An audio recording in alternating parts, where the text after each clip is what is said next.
ils ont dit, Chachamim, pourquoi on a mis Ala Nissim et Ala Purkan? Ala Nissim de Hanouka, on l'a mis dans Modim.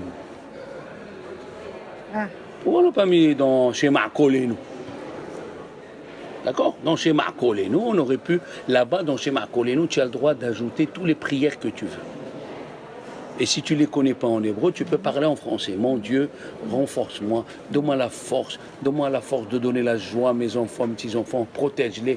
Voilà, je fais ce qu'on me dit, je fais tes filas, je fais tzedaka, je fais tout, s'il te plaît. Et si des fois je suis dans le noir, comme la paracha de la semaine, c'est la seule paracha qu'il n'y a pas d'intercale dans la paracha. C'est un bloc. Vous voyez dans le Sefer Torah, il y a écrit Vayetze jusqu'à Vayishlach, c'est collé. Toutes les parachiotes de la Torah, ils ont un intercale dedans pour montrer qu'il y a la lumière entre les moments d'obscurité. Alors qu'ici, Yaakov, il était dans l'obscurité totale depuis Vayetze jusqu'à Vayishlach.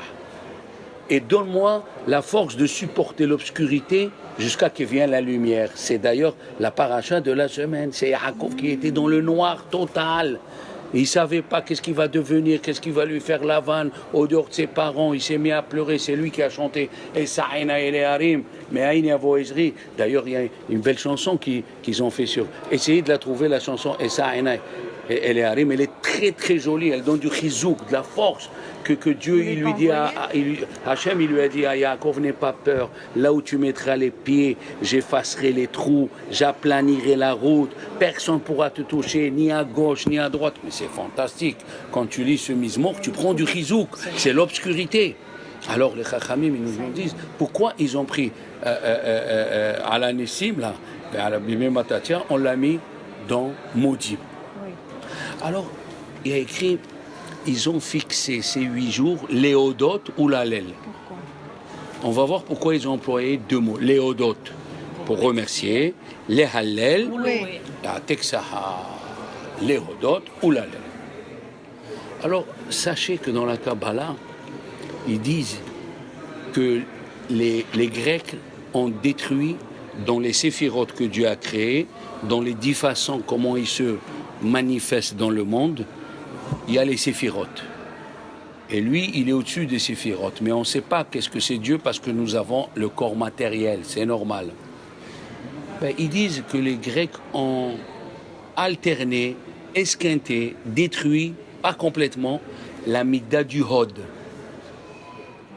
Déjà, ça vous donne un aperçu pourquoi on l'a mis dans Modim. Parce que dans Modim, on dit Atov Shimcha Olchanae le Hodot. Ah là là là là, voilà, il y a le mot. Dans Hodot, il y a le mot Hod. C'est quoi le Hod dans la Kabbalah? C'est quoi le Hod qu'ils ont esquinté les Grecs? Deuxièmement, nous avons vu que quand Dieu il a voulu créer, quand il a voulu donner la Torah, les anges, dans la Gemara de Shabbat, la page 88, ils ont dit à Dieu, Tena Hodecha Bashamaim. Laisse le Hod dans le ciel. Ça veut dire quoi? Deuxième mot où il y a le mot Hod. Ah, il y a quelque chose. Hein? Hod. Non, dans Modim, on dit Atov Shimcha Olchanae le Hodot. Dans le mot Hodot, il y a le mot Hod. Qu'est-ce que c'est ce Hod? Maintenant, qu'est-ce que c'est ce Hod? On a vu que les Malachim, quand ils ont voulu, Dieu il a voulu donner la Torah, les Malachim ils ont dit à Dieu, Tena Hodecha Bashamaim, laisse le Hod dans le ciel. C'est quoi ce Hod?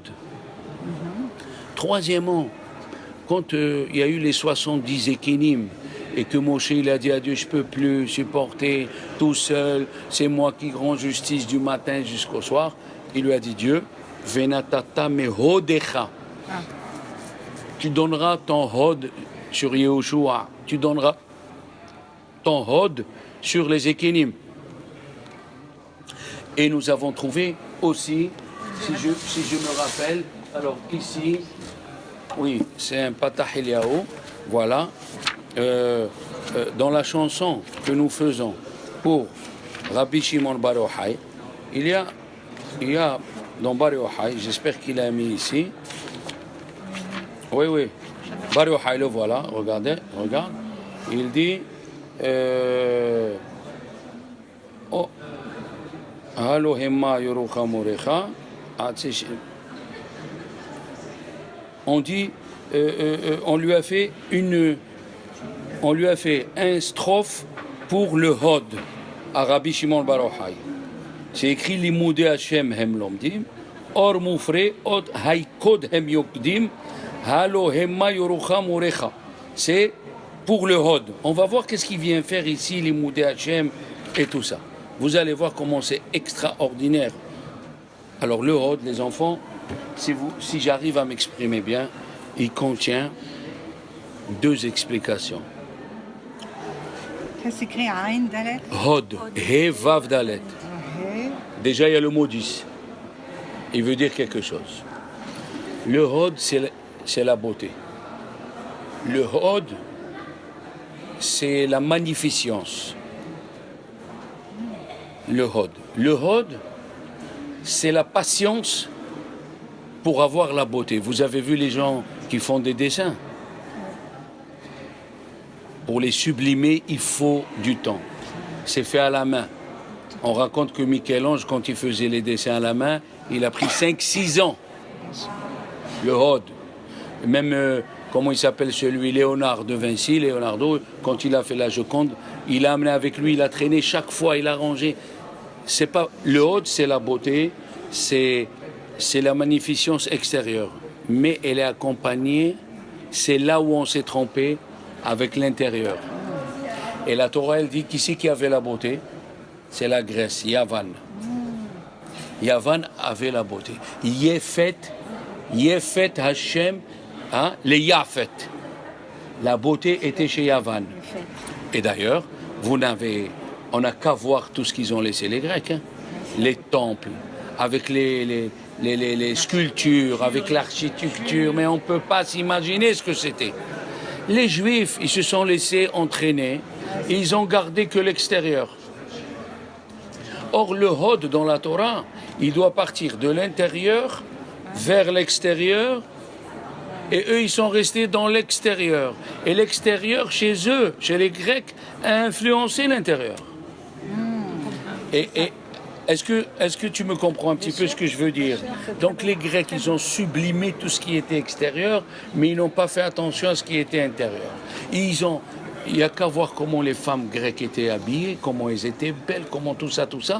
Mais l'intérieur, et c'est pour cela qu'au début, les Chachamim, ils ont parlé de la beauté des Grecs, et ils ont écrit que c'est moutard d'écrire un Sefer Torah avec la langue, avec les Yévanites. Sefer Torah, Shinichtav Belashon Yevani. On pouvait écrire un Sefer Torah avec la langue grecque. Mais quand ils ont vu que les Juifs, ils n'ont pas compris le message que Dieu a fait, le message que Dieu voulait faire, c'est que ta beauté intérieure, elle reflète l'extérieur. Comme il dit le roi Salomon, Chokhmat Adam ta'ir panav. La chokhma d'une personne, on la trouve.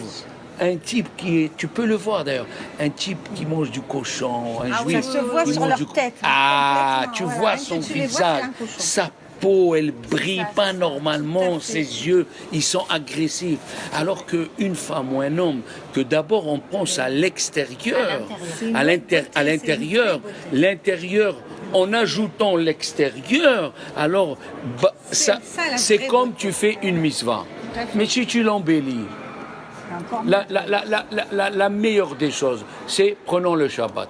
Tu peux faire le Shabbat, tu te mets à la cuisine, tu sors une boîte de thon, une boîte de pâté, tu mets les bougies, Shabbat boitage, tu mets 2 pains. Elle n'a pas oublié le Shabbat boitage. Alors, eh ben, tu peux faire Shabbat comme ça. Aval zelo tov, zelo beseder, zelo naïm. Alors que quand tu mets ton cœur, comme une fois je lui ai dit, Shabbat Shalom, je suis en train de faire les poivrons, Hazak au Baruch. Eh ben, c'est ça la beauté de la chose. Quand ton mari rentre à la synagogue ou tes enfants, ils amènent avec eux les malachim. Et les malachim, ils voient cette table, comment les beaux verres, les belles assiettes, la belle nappe, Philippe de Zouillère et pas tu me mets le plastique dessus, on dirait que tu manges dans une cantine. Et belle chose. Dans le détachement. Voilà. Mais même pas le détaché. Tous les dépenses de Shabbat, Yom Tov, ils sont remboursés. Non, Ou tu crois ou tu crois pas. La nappe pour pas mettre le plastique. Mais on dessus, s'en a fiche, acheté le qu'elle se salit. Tu pourras dire à Dieu, j'ai sali des nappes pour le Shabbat. Tu peux pas dire ça à Dieu. Qu'est-ce que tu es en train de faire? Tu vas dire à Dieu, j'ai mis du plastique. C'est pas ça le Shabbat. C'est la beauté, les trucs. Alors, si on associe, dans toutes les mitzvot, on associe la beauté. C'est ça, mamash. Et les Grecs, ils nous ont enlevé ça. Ils nous ont pris la beauté, mais intérieurement, ils voulaient qu'on pense comme eux.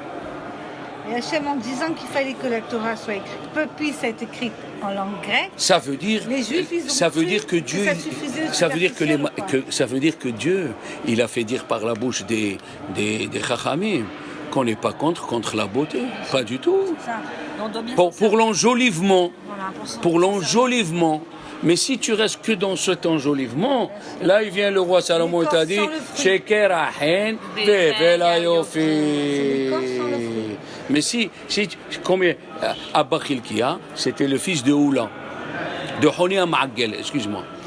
Et lui, ils ont envoyé dans la Gemara de Ta'anit deux rabbins pour lui demander qu'il nous manque la pluie. Comme il était le fils de celui qui a amené la pluie, ses enfants et lui, quand ils priaient, la pluie venait.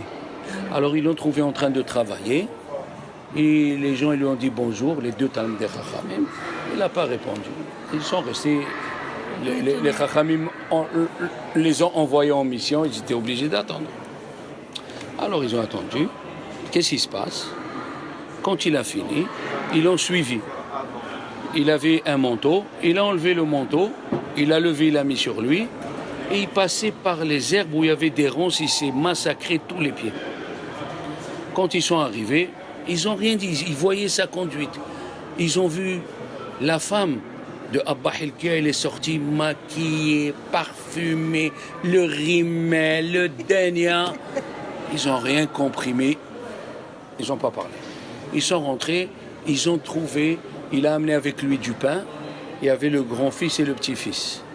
Alors, il a donné à manger au petit, après le grand. Et à un, il lui a donné une grosse partie, et à l'autre, il lui a donné une petite partie. Et il est monté, lui et sa femme, sur le toit, lui à gauche et elle à droite, ils se sont mis à prier, et les nuages, ils sont venus du côté de la femme. Quand il y a eu la pluie, ils sont descendus. Il a dit, s'il vous plaît, vous êtes venus pourquoi? Je ne vois pas, il a dit, on est venu te demander la pluie, mais on a vu que... Il a dit, non, c'est pas moi, c'est la Hanava. C'est ça. La Hanava, comme on a dit, comme Esther, comme Rachel, elle fait tout par derrière, mais après, non, j'ai rien fait, moi, pas moi. Qu'est-ce qui s'est passé? Ils ont dit, on peut te poser des questions. Il a dit, oui. Il a dit, pourquoi on t'a dit bonjour, tu ne nous as pas répondu? Il a dit, quand je travaille, mon heure appartient à mon patron. Et sur ça, dans le Père Yud Aleph de Misilat Charim, il faut voir comment il parle, ça fait peur. Comment il parle, il dit, quand tu es chez un patron, même si tu as 20 minutes, tu sais que pendant 20 minutes, ton patron il va pas t'appeler, c'est assourd que tu fasses une mitzvah. Cette mitzvah, c'est une avera. Tu es obligé de le faire parce que lui aussi, le patron, il le fait. Tu dois être fidèle à ton patron, tu dois être prête ou prêt à ce qu'il t'appelle pour faire la chose. C'est ce que j'ai dit des fois à ma femme. Elle me dit, mais des fois, j'arrive pas à te répondre. Je suis au milieu du cours. Je dis, mais il faut pas répondre. C'est ça.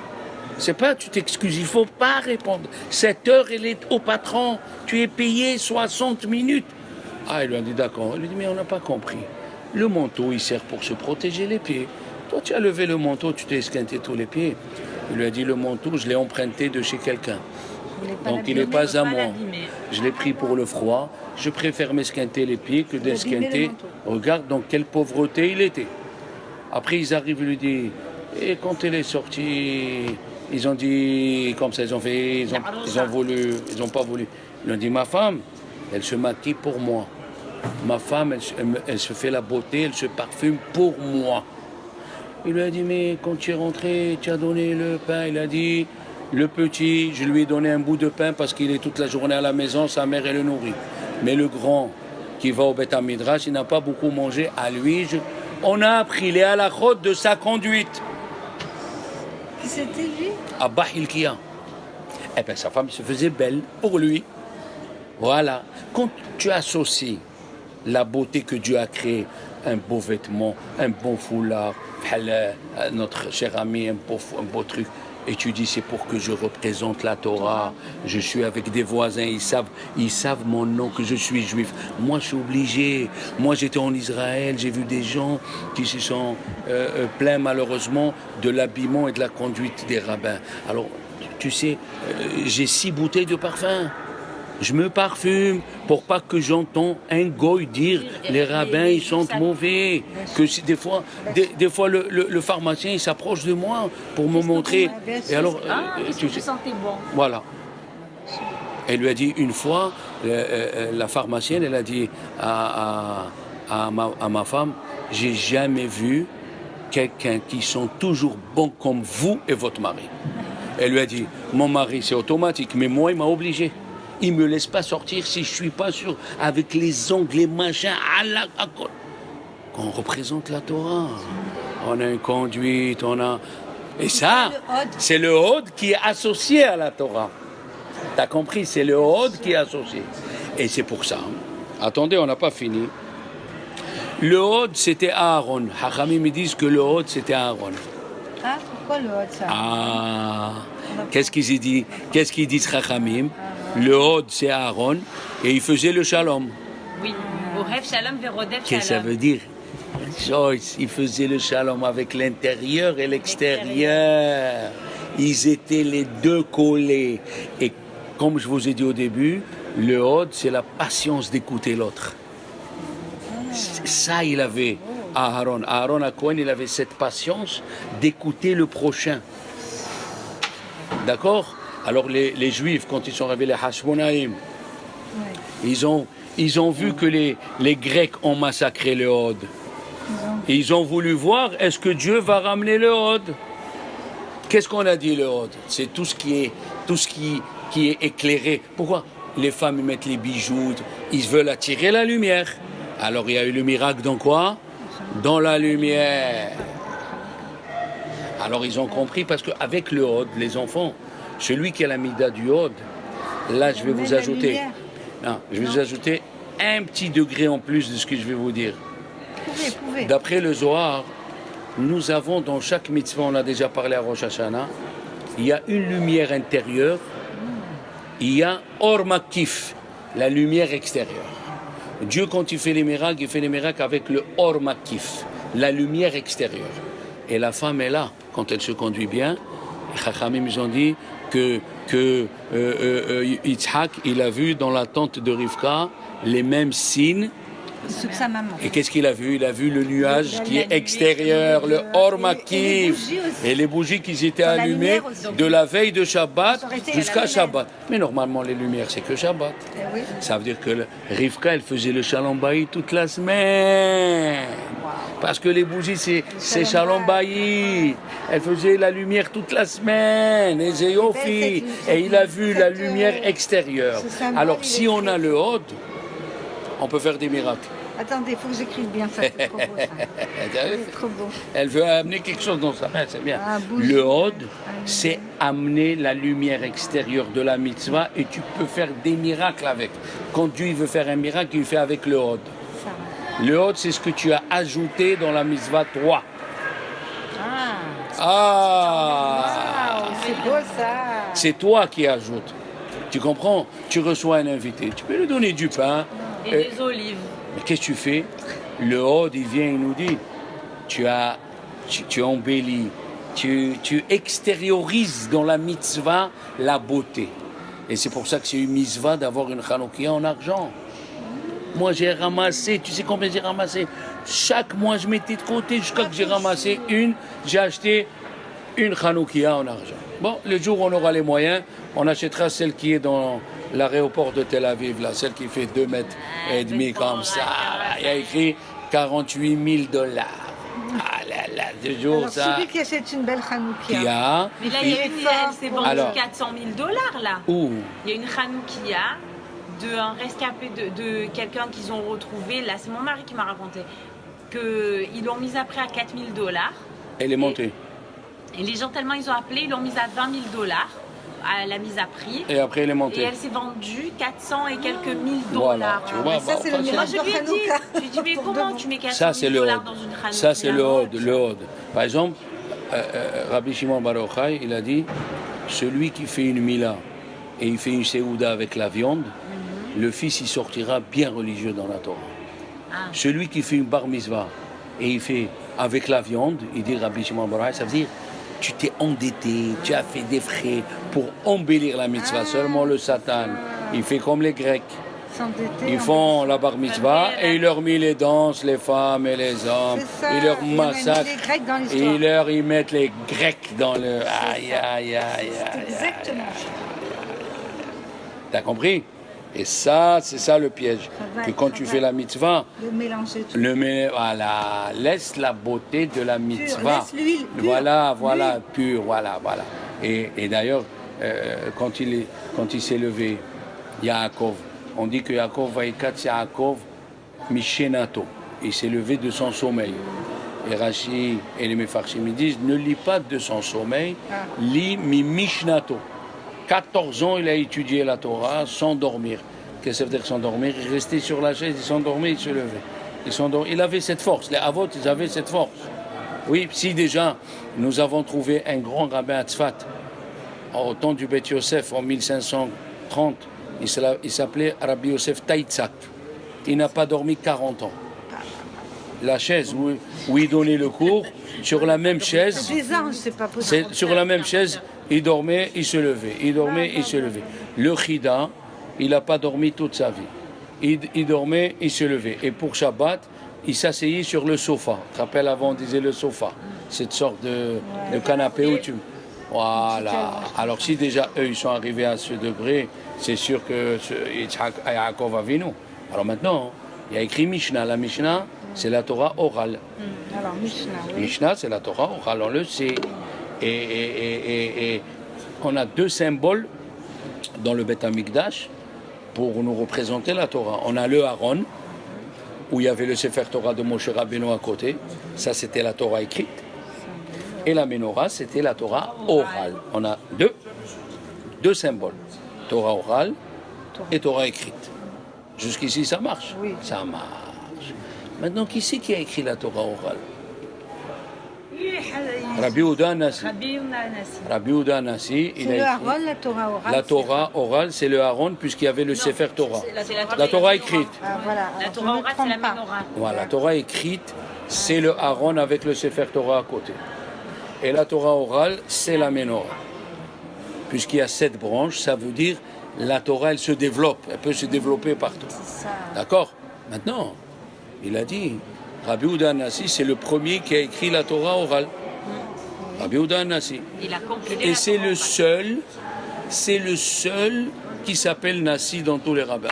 Ah, On n'a pas trouvé un rabbin où on lui a ajouté le titre Anassi. C'est que Rabbi Yehuda. Ça veut dire quoi, Anassi? Anassi, le prince. Il était prince. Il était vient, prince de- le Mégalé Amoukot. Vous savez qui c'est le Mégalé Amoukot? Rabbi Nathan Shapira, celui qui a fait découvrir, on a parlé plusieurs fois de lui, il a fait découvrir des secrets de la Torah. Lui, il a dit, le mot Nassi, c'est Rachet Evot, Nishmato, Shel Yaakov Avinu. Nishmato. To, Shel Yaakov Avinu. Attends. Comme, C'était le Gilgul de Yaakov. et comme Yaakov, c'était la Torah orale, Ah, alors Rabbi Yehuda Oui, Anassi. où c'est Nishmato, c'est Yaakov Avinu? Eh bien, regarde ma chérie, regarde Nassi, viens, regarde le mot Nassi. Il s'écrit comme ça. Alors, Nishmato, ok. Attends, hein. Ça fait longtemps que je n'ai pas écrit. Ah, Voilà, Nassi. Nishmato. Nishmato Shel Yaakov Avinu. Waouh. Nishmato Shel Yaakov Magnifique. Avinu. Nassi. Trop beau. Et maintenant, il dit, dans la paracha, quand il s'est levé, et Yaakov de son sommeil, il a écrit que les anges, ils montaient dans le ciel, ils voyaient dans le trône divin le visage, de Yaakov. Yaakov, il ressemblait au visage de Adam Arishon. Il voyait, c'était le même. C'est ça. D'accord? Alors regardez ce qu'il dit. Un autre kabbaliste, Rabbi Shimshon mi Ostropoli. Ostropoli. Lui, il a ajouté, il a dit, dans le trône divin, il a dit, au début, il a dit, Yaakov, regardez les mots. Achen, j'écris, Achen, Yesh Elokim bamakom hazeh, ve'anochi lo yadati. Ve'anochi lo yadati. Ah, sûrement, Achen, sûrement. Yesh Elokim bamakom hazeh, ve'anochi lo yadati. Alors il dit, dans le ciel, dans le trône divin, il y a 4 faces. La première face, voilà. Il y a la face du lion, Arié. Après, il y a Kérouv, un enfant. Après, il y a Nécher, l'aigle. D'accord. Alors, Arié, Enfant. Kérouv, Nécher. Lui croyait Yaakov. Il y a Achen, il y a Arié, Kérouv, Nécher.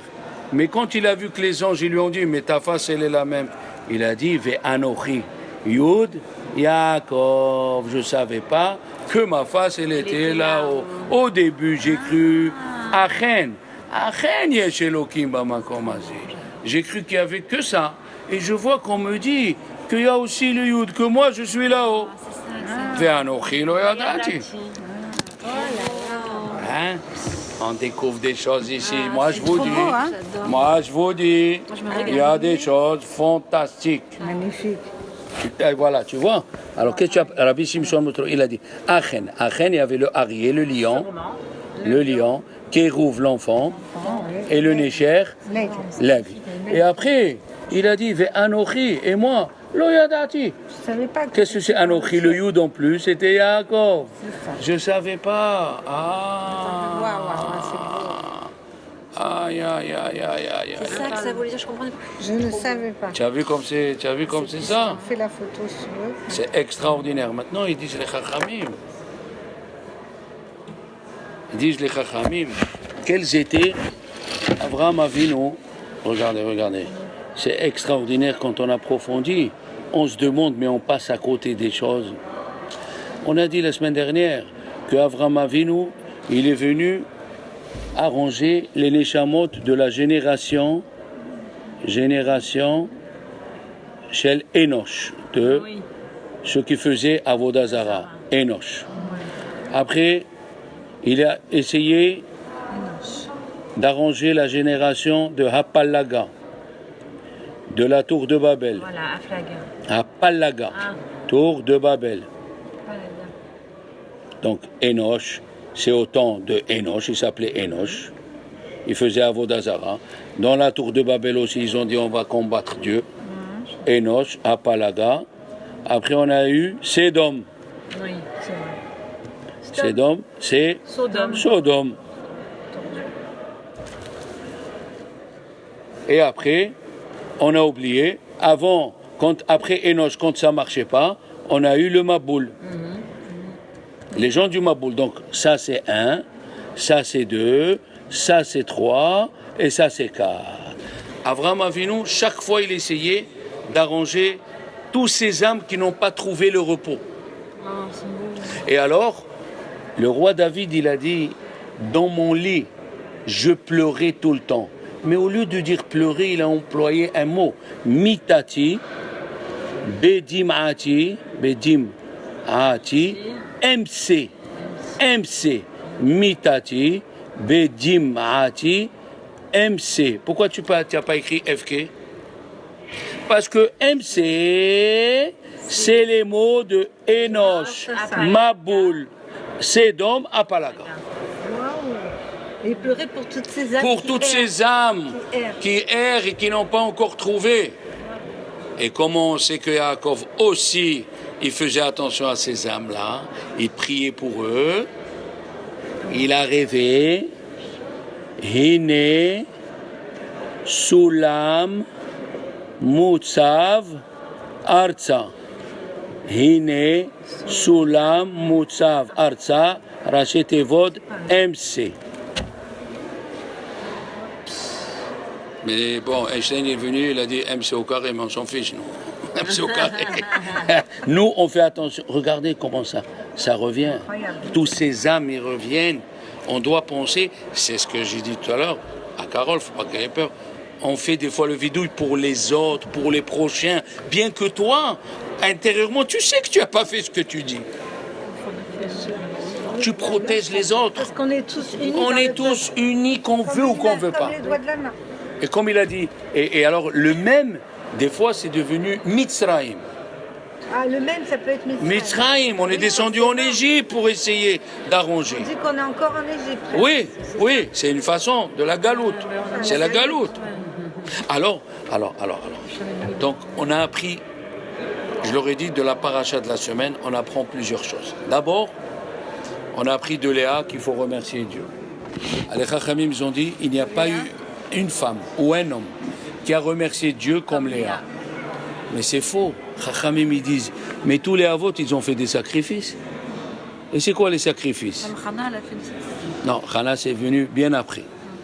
Abraham, il a fait des sacrifices pour remercier Dieu quand il lui a dit, tu auras une descendance. Adam Arishon, aussi, il a remercié Dieu, puisque quel Mizmor il a fait Adam Arishon? Mizmor chez Yom HaShabbat Tov, Lehodot. Lehodot, attention, il y a le mot Hod, très bien, voilà, vous avez de suite, tac. Lehodot, là, il a remercié. Abraham a venu remercier. Yitzhak a... Et pourquoi tu dis, il n'y a pas eu une femme qui a remercié Dieu comme Léa? C'est quoi cette histoire? L'histoire, elle est là. C'est que tout le monde a remercié. On peut remercier tous, mais après on oublie. Attendez. Léa, elle a voulu se rappeler toute sa vie pour dire merci à Dieu. Comment elle a appelé son fils? Merci. Elle a appelé merci.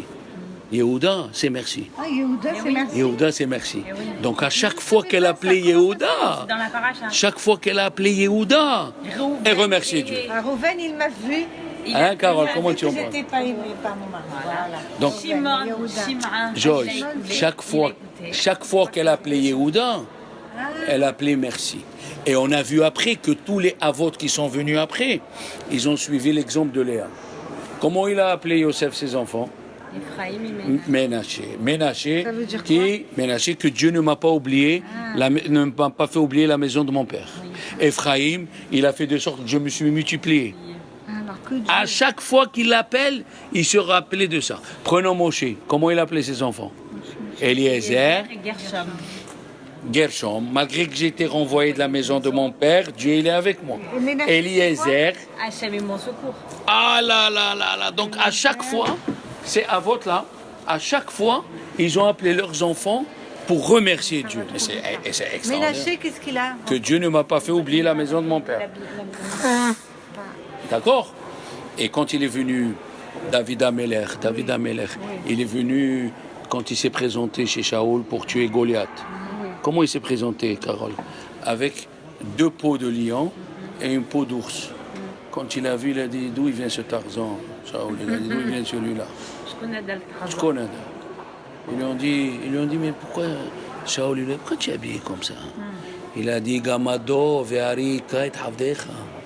Il a dit, le bon Dieu m'a sauvé d'un ours. Je gardais le bétail de mon père. Il est venu un ours. Il a voulu faire Birkat Amazon sur moi. Et le bon Dieu, il m'a aidé. Je les ai tués. Par reconnaissance, il a gardé la tête sur lui. Tu as tout compris. Et les 2 lionceaux. C'est David Ameler. et les 2 lionceaux, il a dit, il voulait faire à la mehia, à la kalkala sur moi. Je ne les ai pas laissés. Et tous les jours, je dois me rappeler. 2 lionceaux et un lion. Les lionceaux, ils ont voulu le manger. Ils ont voulu lui faire un petit casse-croûte. Voilà. Il est porté sur lui. Sur lui tous les jours. Pour remercier Dieu. Il se levait et disait, aïe, aïe, aïe, aujourd'hui, j'aurais pas dû être là. Je suis là. C'est bien de lire Mizmor Letoda tous les jours. Mais c'est ça. Mais c'est ça. Même la nuit, on peut. Voilà. Quand on Seulement, il y a une question que je leur ai posée. Oui. À la Yeshiva, je leur ai dit. Alors, s'il est Al-Habiba et Menon, elle a remercié Dieu, elle nous apprend comment remercier. Comment c'est écrit Vata'amod Miledet. Elle a arrêté de donner les enfants. Parce que 12 divisé par 4, c'est 3. Oui. 3 enfants chacun. Oui. Elle a eu 3, elle a eu 1 en plus. Elle a eu dit, je remercie Dieu. Alors, plus que ma part. alors, puisque c'est elle qui a fixé merci pour l'appeler tous les jours, comment sera possible? Sera possible? Est-ce que c'est possible que Dieu lui dise, va ta'amod miledet? Comment c'est possible? Ça veut dire quoi, Vatam? Elle a arrêté de donner des enfants. Comment? Une femme qui te remercie, tu arrêtes? Écoutez bien ce que je vais vous dire. Oh là là là. Pourquoi alors? Oui. Écoute, c'est très fort. Il y a des questions qui te prennent là comme ça. La réponse est, écoutez, mes chers amis, quand tu remercies Dieu, tu ne peux pas le limiter. Tu remercies et tu t'arrêtes. Il faut lui demander encore. Ah bon? C'est pas Et possible. donc elle est la remerciée. Attendez, laissez-moi vous développer, laissez-moi. Quand on remercie, il faut quoi? Il faut pas s'arrêter. demander. Alors attends, laissez-moi vous dire la suite, vous allez être étonnés. Oui. Regardez quand on fait maudit. On dit maudit, manahlola, je te remercie. Ouais. Et qu'est-ce qu'on fait juste après? On dit sim, shalom, tova, bracha. Rajoute-nous la bracha. Rajoute-nous. On ne peut pas s'arrêter parce que, sous-entendu, tu limites Dieu. Ah, tu as fait quelque chose d'extraordinaire, merci. Ça veut dire que tu ne peux pas faire plus. Non, c'est pas que tu le vends. Mais c'est comme ça, là, sous-entendu. D'accord. Dieu, il attend que tu lui demandes. Ouais, alors ça va, on va y aller. Il attend que tu lui demandes. Alors regardez que quand quelqu'un, il fait le gomel. Quelqu'un qui fait le gomel. Le gomel, ouais. Qu'est-ce qu'ils lui disent les gens? Que Dieu il te sauve encore une fois. Pourquoi? Ne t'arrête pas là. Oui, continue. Trop beau. Continue à demander. Ça veut dire que tu limites. C'est ça. Tu limites. D'un côté, il dit le Malbim, le roi David, il nous a dit Odecha Hashem bechol libbi. Il faut remercier Dieu de tout ton cœur. Il faut que tout le cœur. Mais au moment du remerciement, dès que tu finis le remerciement, continue à me faire, continue à me donner, continue. Et c'est pour ça que chaque année, on fête Hanouka. À part les enseignements qu'il y a, mais c'est extraordinaire les enseignements, on dit à Kadosh Baruch Hu, cette lumière, parce que d'après les kabbalistes, à chaque fête, les mêmes lumières qu'ils ont été, ils reviennent. L'énergie. On dit à Dieu, cette énergie, le Or Makif que tu as développé pour nous sauver, continue à nous faire. oui, Et c'est pour cela qu'on l'a mis dans Alanissim, où j'ai compris, on parle les Odotes, on remercie Dieu, mais continue à nous faire du bien. La Nissim, c'est dans Modim ou... Dans mon Dieu, C'est beau. c'est beau. Bon, mais il y a une chose, on dit aussi que Et des fois, tu me l'envoies. il faut faire la prière. On dit qu'il faut aussi...